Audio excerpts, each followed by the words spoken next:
শেষ মুহূর্তে এসে বাঘের মতো লড়াই করেও দীনেশ কার্তিক বেঙ্গালুরুকে জেতাতে পারল না। তবে তার ব্যাটিংটা যারা দেখেছে তারা এই লড়াইটা ভুলতে পারবে না। একাই বীরের মতো লড়াই করেছেন দীনেশ কার্তিক। হাফ ডু প্লাসে আউট হলে ব্যাটিং করতে নামেন দীনেশ কার্তিক।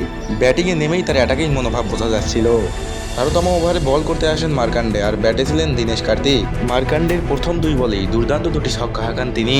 এর পরের বলে একটি সিঙ্গেল নিয়ে আবার একটি বিশাল ছক্কা হাঁকান দীনেশ কার্তিক, কিন্তু এতেও তিনি থামেননি। এর পরের বলেও দুর্দান্ত একটি 4 মারেন দীনেশ কার্তিক। এর পরের ওভারে বল করতে আসেন জয়দেব উনাদকাট, আর এই বলারকেও ইচ্ছা মতো পেটালেন দীনেশ কার্তিক। উনাদকাটের ওভারের প্রথম বলেই 4 দিয়ে শুরু করলেন দীনেশ কার্তিক। উনাদকাটের ওভার থেকে দীনেশ কার্তিক আদায় করলেন 4টি বাউন্ডারি। এরপর নাটারজানের ওভারেও দুর্দান্ত খেললেন দীনেশ কার্তিক, তার ওভারেও মারলেন বেশ কয়েকটি বাউন্ডারি, কিন্তু এতেও থামলেন না তিনি। এরপর প্যাট কামিন্সের ওভারের প্রথম বলেই দুর্দান্ত একটি ছক্কা মেরে 50 পূর্ণ করলেন দীনেশ কার্তিক, যা সত্যিই দেখার মতো ছিল।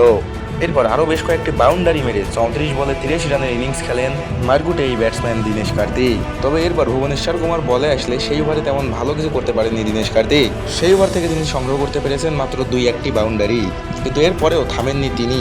এর পরের বলার নাটারাজানের প্রথম বলেই দুর্দান্ত একটি ছক্কা হাঁকান দীনেশ কার্তিক। সেই ওভারের দ্বিতীয় বলে 2 রান নিয়ে স্ট্রাইক ধরে থাকেন দীনেশ কার্তিক। এর পরের বলে উইকেট কিপারের মাথার উপর দিয়ে দুর্দান্ত একটি 4 হাঁকান দীনেশ কার্তিক।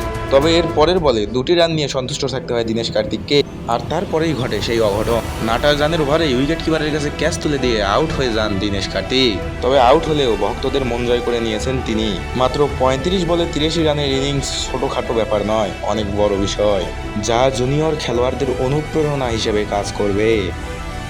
দর্শক, দীনেশ কার্তিকের এই ব্যাটিং আপনাদের কাছে কেমন লেগেছে আমাদের কমেন্ট করে জানান।